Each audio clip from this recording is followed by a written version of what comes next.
30/6/2021 gold పెట్టాం sir. Gold పెడితే 1,90,000 రూపాయలు తీసుకున్నాము. 76.80 గ్రాములు బంగారం అండి. మేము ఈ రోజు విడిపించుకుందామని వస్తే ఇది క్లోజ్ చేశారని చెప్పి చెప్తున్నారు సార్ బ్యాంక్ మేనేజర్. అదేంటంటే క్లోజ్ చేసి మేము రెండోసారి 10 నెలల నుంచి తిరుగుతున్నాం. అది ఇదని చెప్పి చెప్తున్నారు.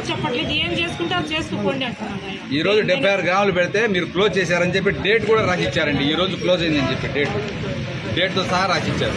ఎట్లా క్లోజ్ అయిందండి? మేము తీయకుండా గోల్డ్ ఎట్లా లేదు మీరు తీశారంటే సరే మాకు ప్రూఫ్ చూపించండి అంటే లెడ్జర్ బుక్ తీసుకొచ్చారండి. చూసి మా మిస్సెస్ సంతకం పెట్టమంటే సంతకం పెట్టిందండి. మేనేజర్ గారి ముందు సంతకం పెట్టిందండి. కానీ లెడ్జర్ బుక్ లో వేరే సంతకం ఉందండి. మా మిస్సెస్ సంతకం దానికి టాలీ కాలేదు. దానికి బ్యాంక్ మేనేజర్ కూడా ఒప్పుకున్నారు.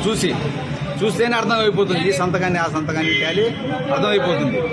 మాకు మాత్రం గోల్డ్ ఇప్పుడు నిన్న వచ్చి అడిగితే ఇప్పుడు ఏమంటారంటే ఆయన కోర్టుకు వెళ్ళి మాట్లాడుకోండి అంటున్నారు. లేదంటే సిఐడి గారికి వెళ్ళాలి. సిఐడి గారు ఎందుకు ఇస్తారండి? మేము గోల్డ్ ఐసీసీ బ్యాంకులో పెడితే ఐసీసీ బ్యాంకులో క్యాష్ తీసుకుని మా గోల్డ్ మాకు ఇవ్వాలి. సిఐడి వాళ్ళు ఏం చేస్తారండి? ఎంక్వైరీ చేస్తారు. సిఐడి వాళ్ళు ఇస్తారని చెప్తాడండి ఆయన. నాకు అర్థం కాదు. అంటే ఈయన తప్పించుకోవడానికి చెప్తున్నాడా సిఐడి వాళ్ళు ఇస్తారని చెప్పేసి? లేదంటే కోర్టుకు వేసుకోమంటున్నాడండి. మా బంగారం వీళ్ళకి ఇచ్చి మేము కోర్టుకు వేసుకునేది ఏంటంటే 76 గ్రాములండి బంగారం. మాకు ఆడపిల్లలు ఉన్నారు.